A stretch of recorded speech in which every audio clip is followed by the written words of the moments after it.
Hi everybody, welcome to the 7th episode of the WimLex podcast. We're here live at the EMIR's Digital Teams event. And today with us is Julian Jagtenberg. He's one of the founders of Somnox. And Somnox helps you against sleep deprivation. Julian, could you please introduce yourself? Yeah, so my name is Julian. I am one of the founders of Somnox, a robotics engineer at the University of Delft. That's where I came from. And during that time, I found my mom suffering from sleep deprivation, and I made it my mission to create robots to help people sleep better. That's the short story. Wow. Yeah. And you said before that 2 out of 3 Dutch people have a problem with their sleep?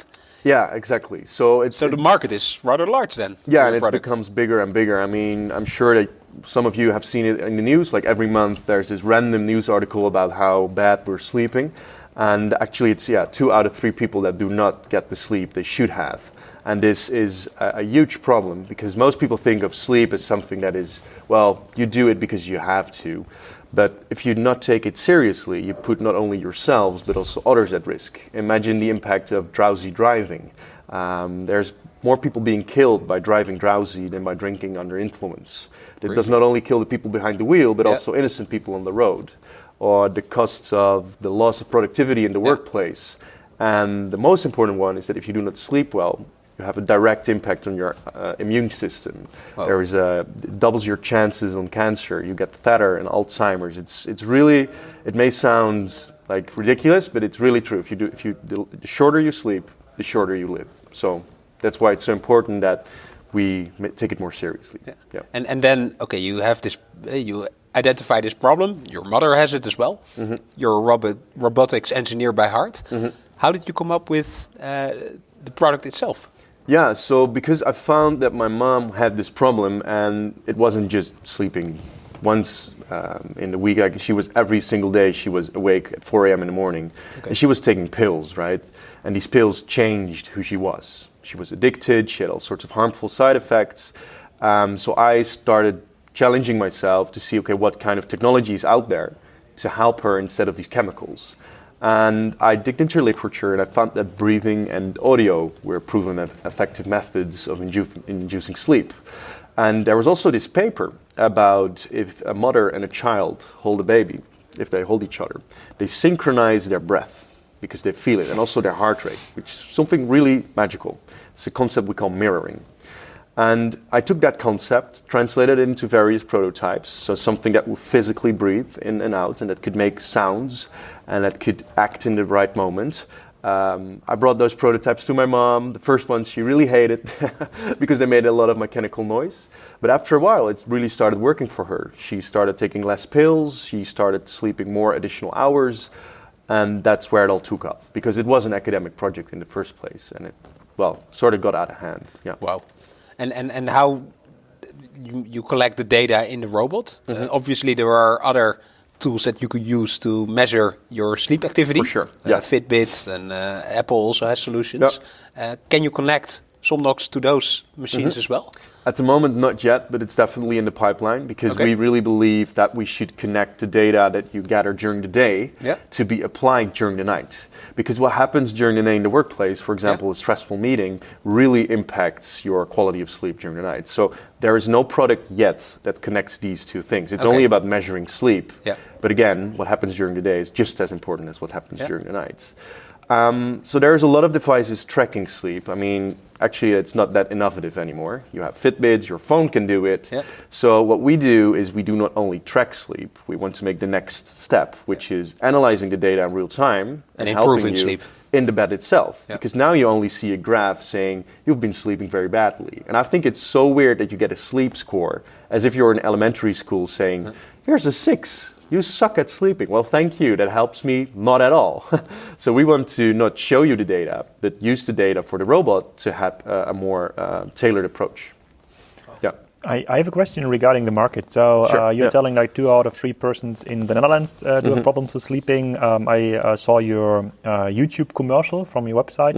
I think there it was like 1 out of 5 or 2 out of 5 in the world. Yeah.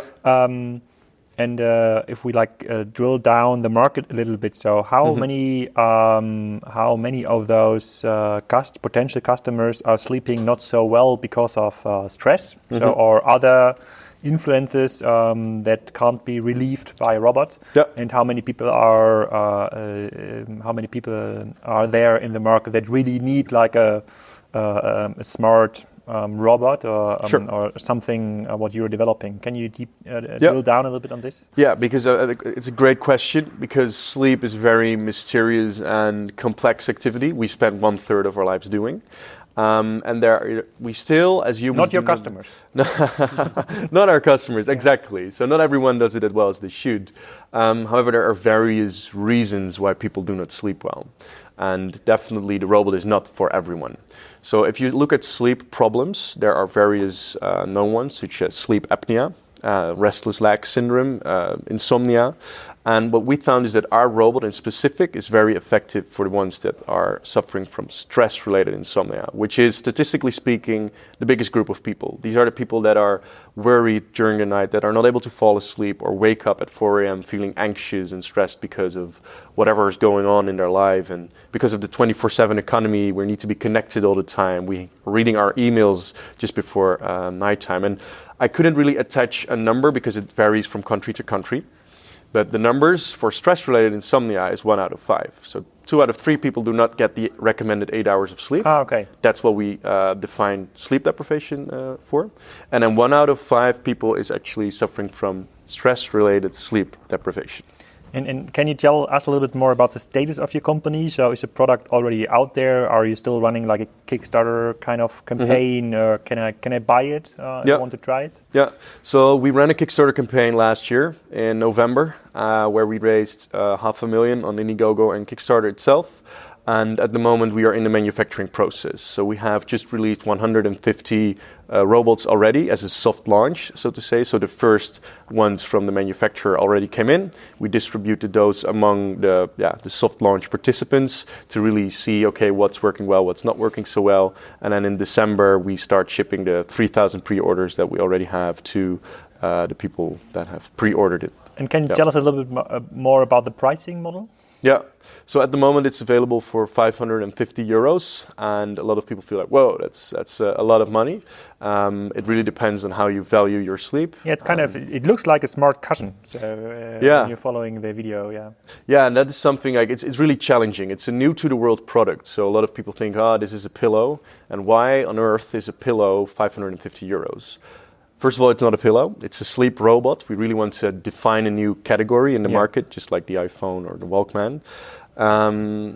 So people buy it up front, like direct sales, 550 euros. They get a 30-night trial to see if it works for them. If it doesn't, they can return it for free, and they get their money back.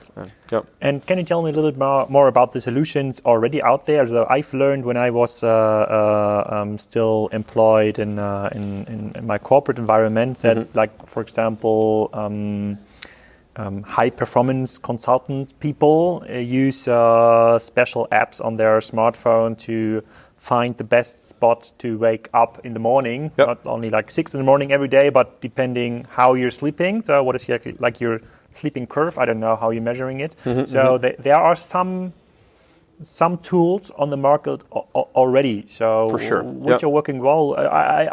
I guess the best tool is to get all the stress out of your life, which isn't possible for most of the people in the 24/7 economy, especially for people with kids, which are like a big stress factor. Usually, for sure. At least I would perceive it that way. Though, what is like the market shape right now without your customer? So I feel like the market is booming at the moment. All sorts of tools and solutions pop up, and I think it's great because, well, as I said, sleep is very complex. You need to find a solution that is for your particular situation. So to give you an insight of what the market looks like, you can either go to the, like say, the medical side of things, which is your general practitioner, a sleep expert, or do a sleep study, which is, well, the more severe cases. Then we have medication, which is the go-to and most popular thing to go to. It's cheap, it's over the counter, it works immediately. However, it's fake sleep, basically. It gets you to sleep, but it doesn't help you get the quality sleep. There's a difference. Most people see sleep as something which is either like a switch, you sleep or you're awake. There's much more going on. You have certain sleep cycles, actually 5 stages. Then the other parts come in. So, and you say medication doesn't bring you to the desired stage; it only brings you to like stage 1 or 2, exactly. which is like your eyes are closed and yeah. So you feel like you're asleep, but actually, when you wake up, you're still feeling drowsy. So, and a sleep cycle, to give you a bit of sleep science here, it consists of 5 stages, and every stage is essential to recover body and mind. So let's say the 5th stage, like REM sleep, where you dream, is very important to process emotions. So there's also a correlation between people being depressed and that they're also not dreaming. So there you can see that if this pill gets you to sleep, but doesn't bring you to all these stages, so let's say stage 3 is responsible for restoring your muscles, you won't recover the way you should, because sleep in the end is the most natural medicine out there. So that's for medication, and it's what most people take now. But then there is coaching, so you have cognitive behavioral therapy, because as you said, it's also about getting more insights about your sleep schedule. When should I go to bed at the same time, wake up at the same time? And then you have the sleep technology, which is the category that we're in. You see Philips, that's a big player, of course, is getting into the space. They just launched a headband that can measure your sleep based upon brain waves and then play a certain clicking sound to deepen your sleep.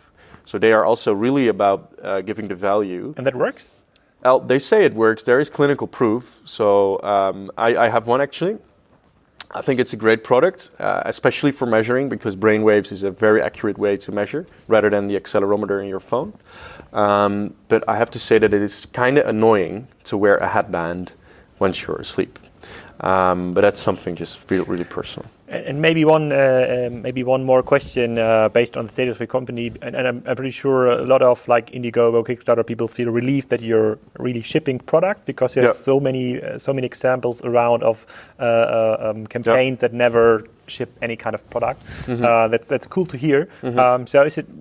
Did you get some worldwide demand, or how did it work out for you? Or is it like really like a Dutch thing? No, not at all. So we are a global brand, and let's first of all state that hardware is really hard. So I think it's very, very adventurous of someone to run a Kickstarter campaign in hardware, because it's really hard to do it. Software is so much easier to launch. So we also experience a delay. So we were supposed to be shipping this month, and now we're shipping in December. So there's already a delay, and which is really shitty, of course, but it's part of the journey of being a hardware entrepreneur, but also the most fun one.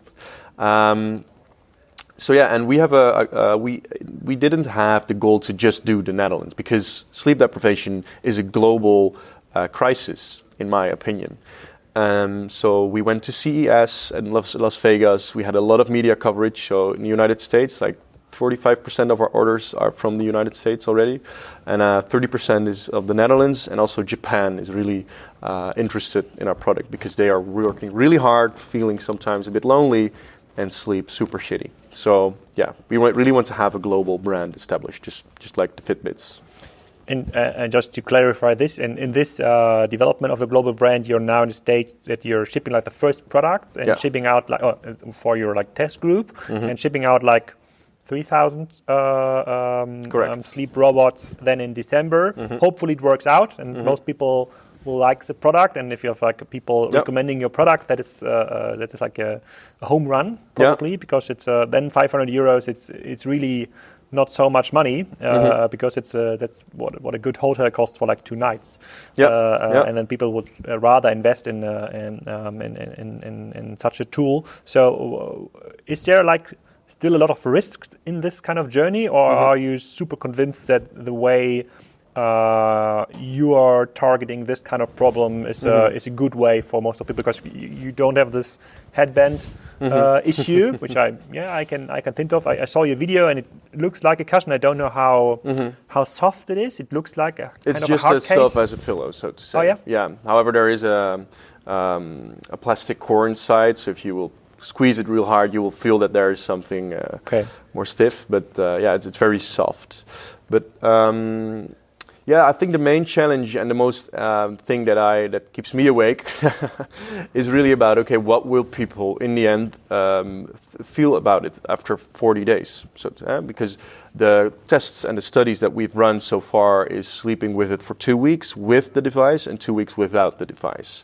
So on the effect, I'm really sure that it works because we have significant results of an accelerated process of falling asleep. But what will happen after 40 nights of using it? Are people becoming dependent? What will they keep using it? What will be the retention Which will be good for rates? your business model. Which will be super good for our business model. But in the end, our goal is to be the substitute of this addictive medication. So it would be weird to offer something else that is addictive as well. However, I'd rather have something cuddly than something chemicals in my body that I'm addicted to. So I think that is the thing that I'm, well, not worried about, but that I'm very, very interested in what that will look like. And that will only show us as soon as it's there. And from the how many people tested it so far? 112 were participating in the research that I just stated. And all so. had kind of sleeping problems? No, these were healthy participants. So in sleep research, most of the time, if you validate interventions such as these, you make use of healthy participants because you need to have the same subset of parameters because an insomniac can have various reasons why they're not sleeping. So there's not a fair participant group to make a good conclusion from. Yeah. And can you tell us a little bit more about the hardware producing process? Or really, I know software because we are running a software company, which is not easy at all. Just to be clear about that. Yeah. So how is hardware working? Do you find like Dutch producers? Do you need to go to China to find producers? Yeah. So we were very lucky that we found our partner in bed, which is Auping, Royal Auping. It's a mattress manufacturer, actually the #1 circular bed manufacturer in Europe. It's a Dutch company, and they have the mission of helping people sleep better. But they are also finding the market very challenging with these mattress companies like Emma, Mad Sleeps, Casper. Yeah, a couple of them left the market like a couple of weeks ago. Exactly, yeah. But those are great digital marketeers that just get mattresses out of China that are shit, but have a very great way of, marketing it. So Auping found this challenge as well, and they want to innovate by incorporating us as a co-design, just as Intel inside a Hewlett-Packard laptop. So we make use of their supply chain basically, which is perfect because we didn't have to source every manufacturer from injection molding to whatever. We could just make use of the ones they were already working with for 35 years, and they are based in Taiwan and the Netherlands. So going back to your go-to-market strategy, you said that you already have 3,000 pre-orders, which is a great result. Obviously, you have a much larger goal for your company. How do you go to market? What is your e-commerce strategy, for example? Good question. So 3,000 is nothing upon a global scale. So, but again, as a pre-order, I think it's it gives us a sign that we're onto something, so to say. So first of all, we will be available through e-commerce, through our own web shop, but also Amazon will be our main channel. We have Bol.com, Coolblue, all those people already lined up towards the launch. So that is like a trusted source to buy things, right? With also a certain guarantee within the 30 days trying. You can return it for free. So all those benefits, those are very important to us. But how we will go to market is not only being available in these online channels, we also need to make people experience it. So the retail is also important to us. So for example, in the Netherlands, we will be in the Bijenkorf, in an Auping store, we will be in various hotels. So you can spend the night with the robot for yourselves, but also across the globe. So in the Netherlands and in Asia, we have certain retailers distributing our products. And how we will announce it is by hosting various pajama parties to make people aware of it. So over the time, we have been in touch with a lot of journalists because they're really interested in our product.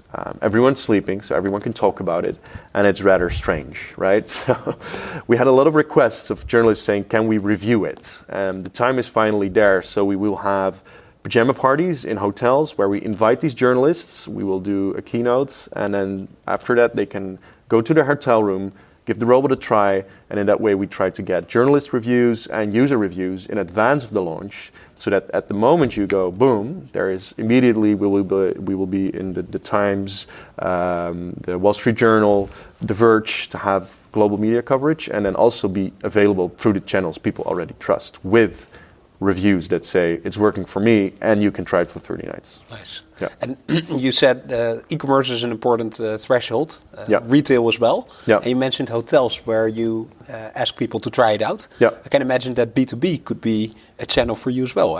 For example, if you're in a stressful situation, like in a hospital or taking an overnight flight, those are moments as well that you could experience sleep deprivation that could be solved by your product. Is there, are you going after the consumer market in a direct way, or are you thinking of a B2B strategy as well? Yeah, so we really have two sides of our business. So the first one is being very good at e-commerce ourselves, because obviously the margin is, well, very nice there. And but the B2B side is already something we're exploring. So the hotels we already have, I can't announce yet which ones it are, but we have one of the biggest hotel chains working with us to be available around the world.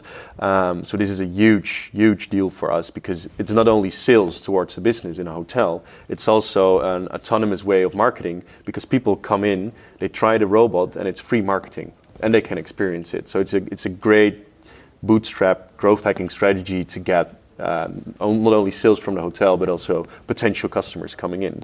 But yeah, so sleep deprivation is everywhere. It affects all of us. So there is so much potential in the market.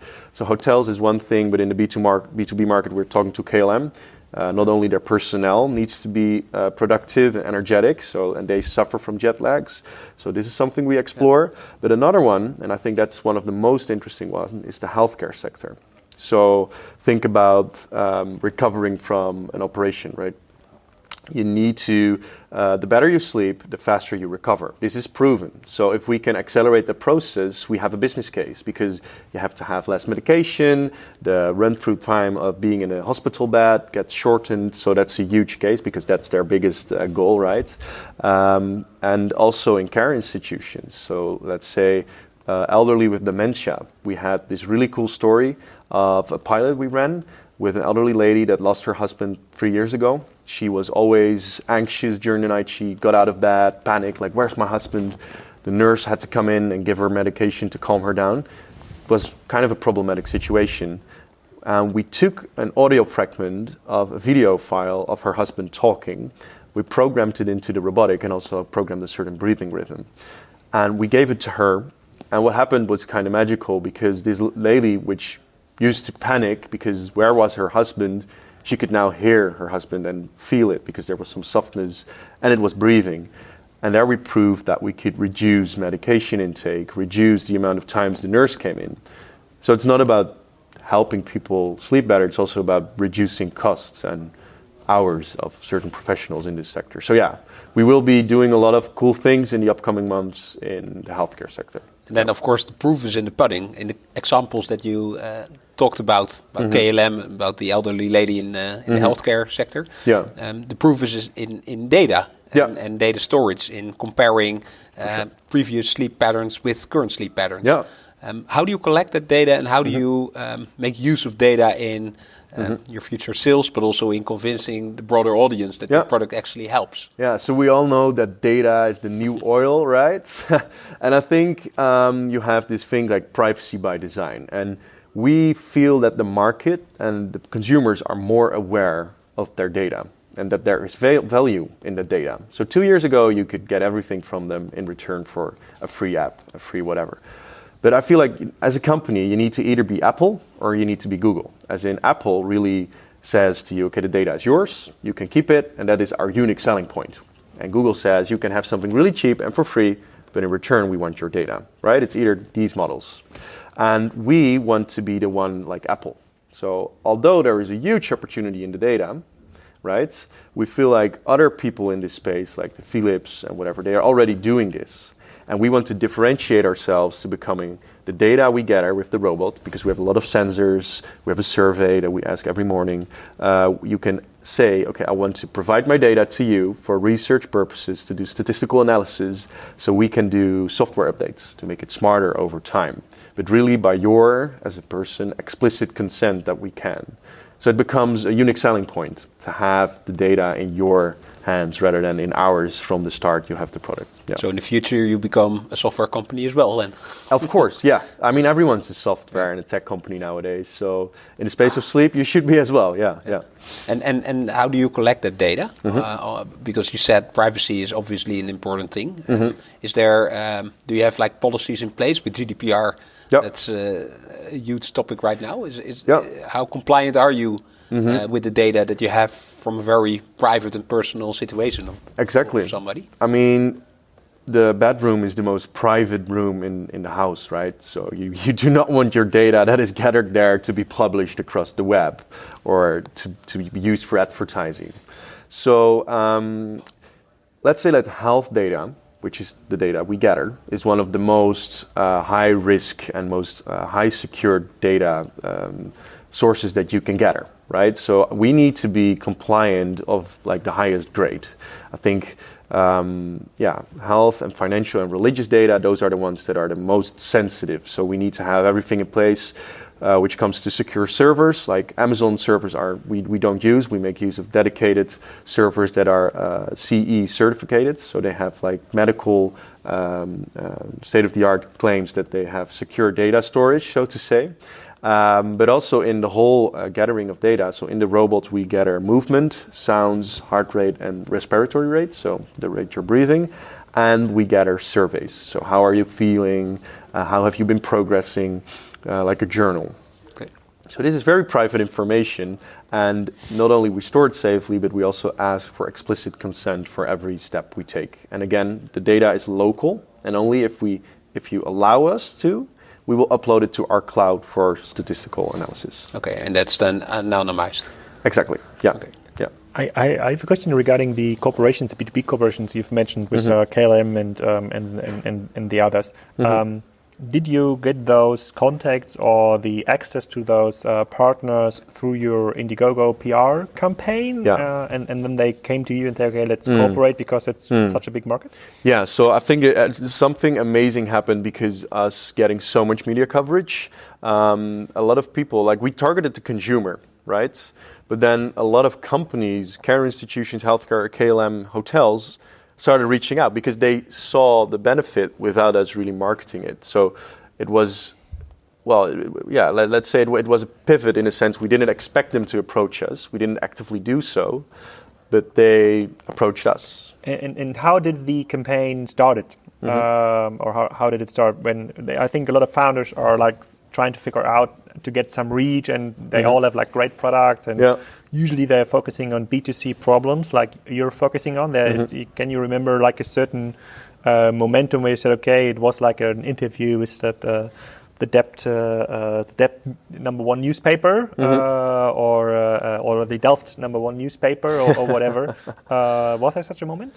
Yeah, there's not one moment that is really defined our success, but I think if we look at the data, it really was a peak in revenue, so to say. So actually, we had a very intense PR approach, and The Verge, which is a tech magazine in New York, actually one of our founders flew over there just to go to The Verge's office and give them a prototype. It was a bit of a rebellious move because we didn't have any appointment.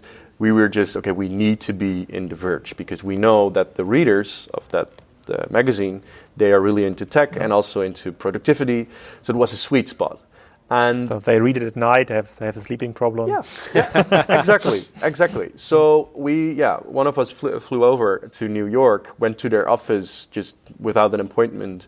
But they appreciate it in a sense because we had a whole gift package with the robot and a user guide and like another gift to make them feel like, wow, these guys are so dedicated, we can't say no because they came all the way over here.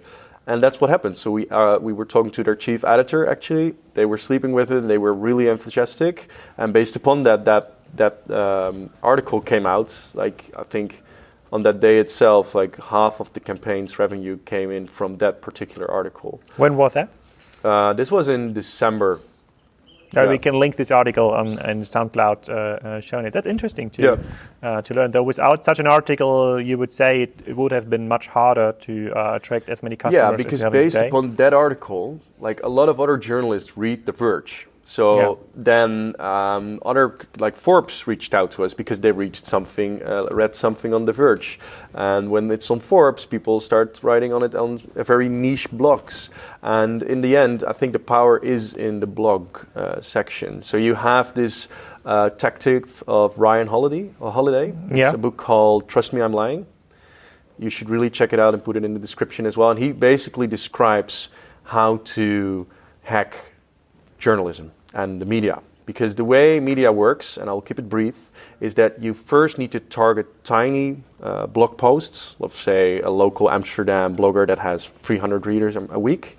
And if he starts writing about you and you have the bottom layer, like let's say 100 blog posts that are happy to write about you for free, then the newspapers start writing about you, right? Yeah. The Volkskrant and local newspapers. And when they start writing about you, the bigger ones start writing. So it's like a pyramid model. But you need to start down low, and you feel like, why am I targeting this tiny blog? But in the end, that may help you get into Wired, Forbes, The Verge. So we've been in Wired then too?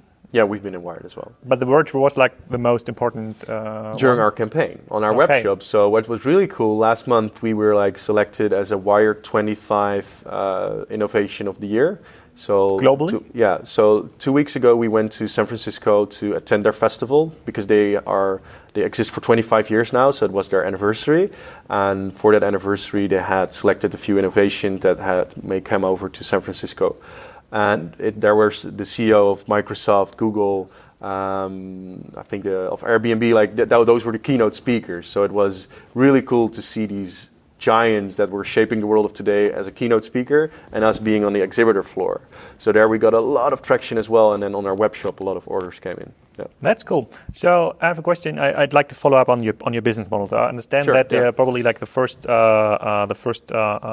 purchase is profitable because with like 500 euros you should be able to produce such a product. But most mattress startups, and you're in the same industry actually, most mattress startups are failing or have failed because they can't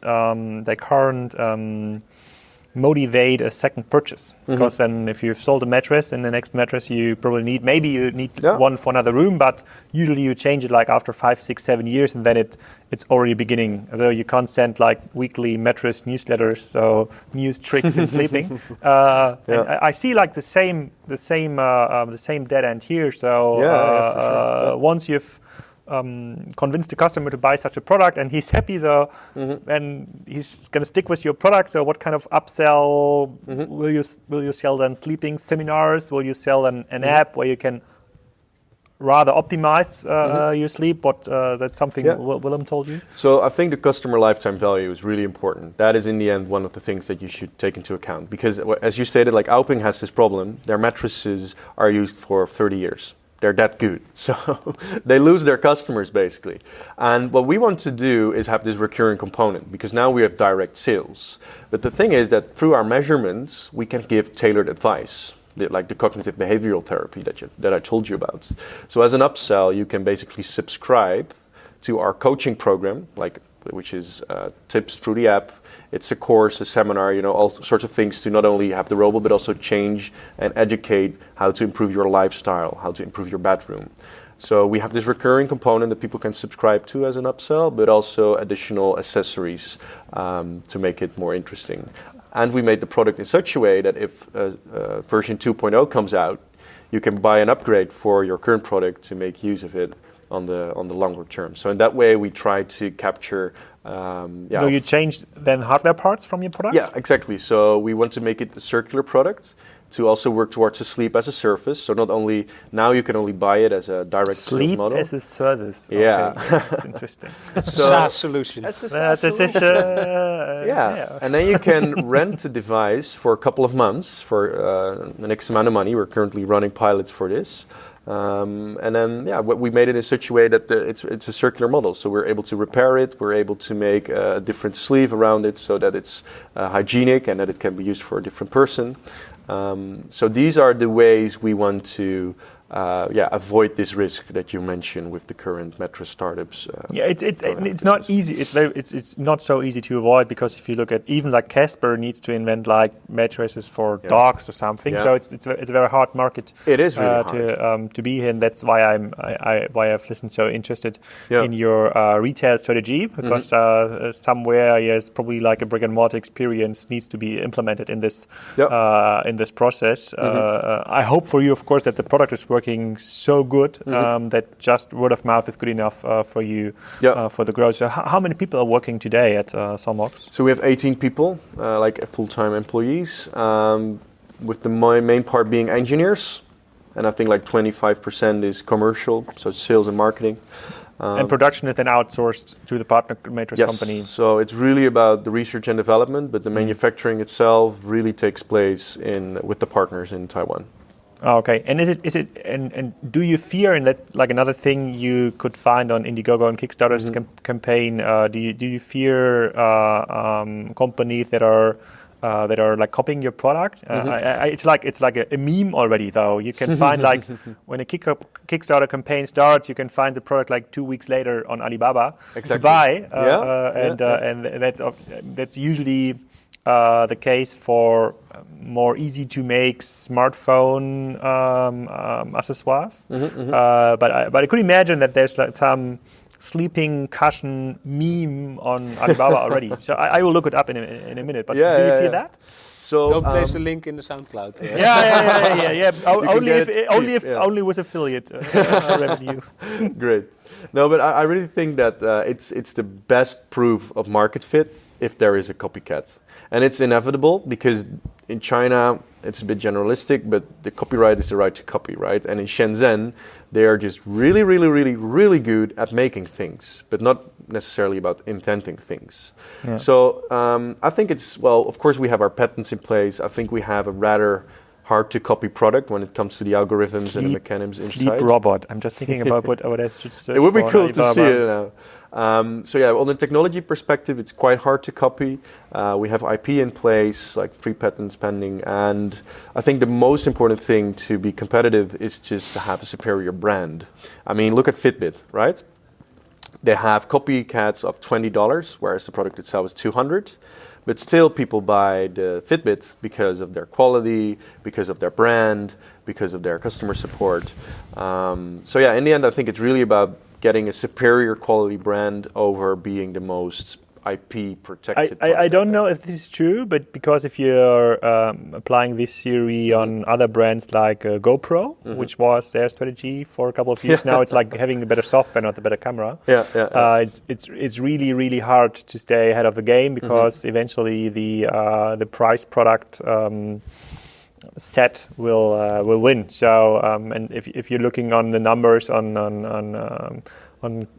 apps like Wish, how many of these like Fitbit competitors or Android watches like for €10, or even like smart actions cams like this one here on the table is a Sony cam for like €120. You can find a copycat working well enough for like $10, including shipment on AliExpress. So I can think about it, and it because it's like usually a one-time purchase, it's really hard to avoid that. And then you have like products in the market where people are saying, no, it's not working at all. I had it from a Chinese website, and that's what I'm thinking about. But if you're like good enough and pushing enough product into the markets fast enough, then it's a question of kind of production quality and production speed that should be avoidable. And it's, as you said, it's cool to have this problem, right? Most entrepreneurs would like to have this.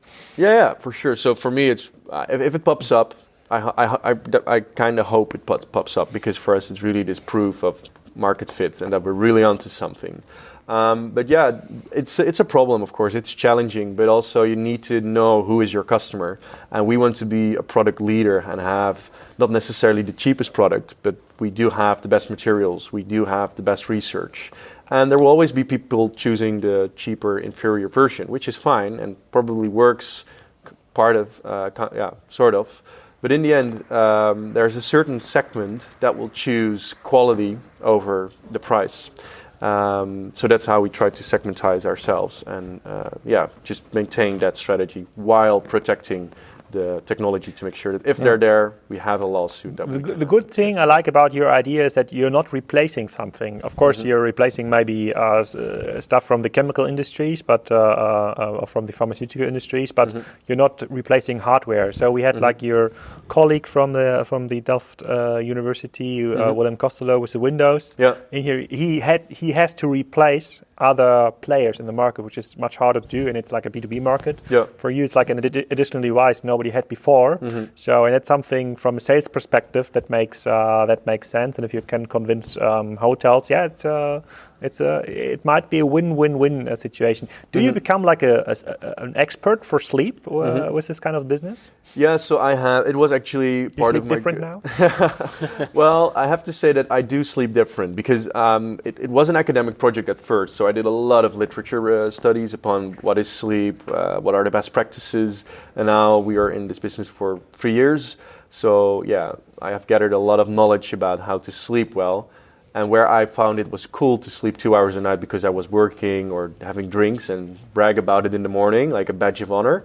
Now I really feel stupid. So I take sleep way more seriously. I really try to get these 8 hours of sleep because I know that if I don't, I will make mistakes.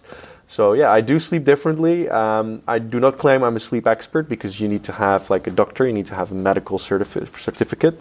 But yeah, you get to know a lot about what's going on. What are the 3 mistakes that we should avoid? Because we need for our Instagram stories. We need like the top three sleeping tips. Sure.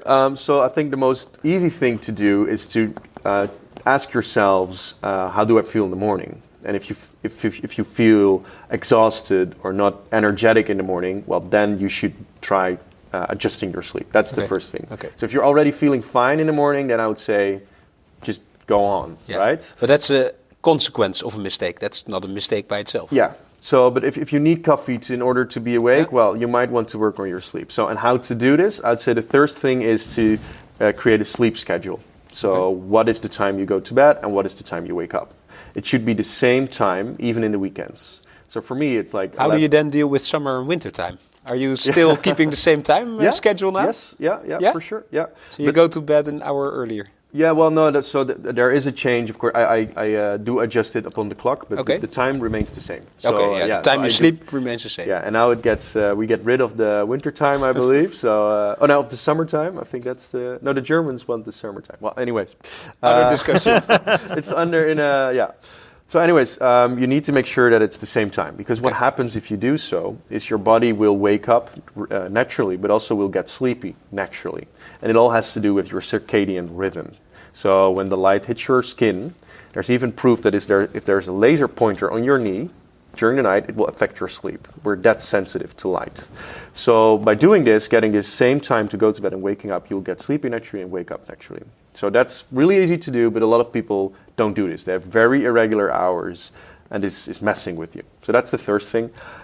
Second tip would be to create a sleep ritual, which is something to wind down, put your phones away an hour in advance, read a book, to really tell your body it's time to sleep. So because the artificial lights will trick your brain of saying, it's morning, wake up. If you're doing email an hour or 10 minutes before sleep, you're still in this stressed and awake state, right? Whereas if you would light a candle and read a book, you really tell your body it's time to sleep. So it's a natural way to make you sleep faster. And I think those are the most important tips that you can apply today to help you sleep better. And of course, the cliches, don't drink coffee and alcohol. A lot of people make the mistake of drinking a glass of wine, and it will indeed help you sleep faster, but it will definitely, just like the medication, not help you get quality sleep. So, and otherwise, order a Somnox. That's the best thing you can do. Now, of course, you need to see if I'm stress-related insomnia. Well, then you might consider trying a sleep robot for you. And if you feel like, no, it's something else, it's my partner snoring, it's the lights of the outside, or I live next to a police office, well, then there's a different cause and the robot won't help. But if it's really about you being worried and stressed, waking up at 4 a.m. in the morning, not knowing what to do and wandering around the house, well, then you might consider trying it. Yeah. Great. Yeah. I have one last question. So, Sure. when will it be available for like the for all the customers? In December, so during Christmas, we have our launch. Oh, it's not only like the. I understood that it's like the Indiegogo Kickstarter customers that are getting the products, but in December it's available. Yeah, so we will be available through the channels that I mentioned before. So the Amazon, Coolblue, Bol.com, our and there will be a web shop. coupon for WimLex listeners, I guess. Sure. We need to negotiate about that. Later on. We'll put a link in the description. Yeah, okay. Nice. I can really think about a couple of customers, including my wife, for example. I felt sleepy this morning because I woke up 4 a.m. for getting to the airport, but maybe that's not a problem the robot could solve. Maybe I can take it with me in the cab.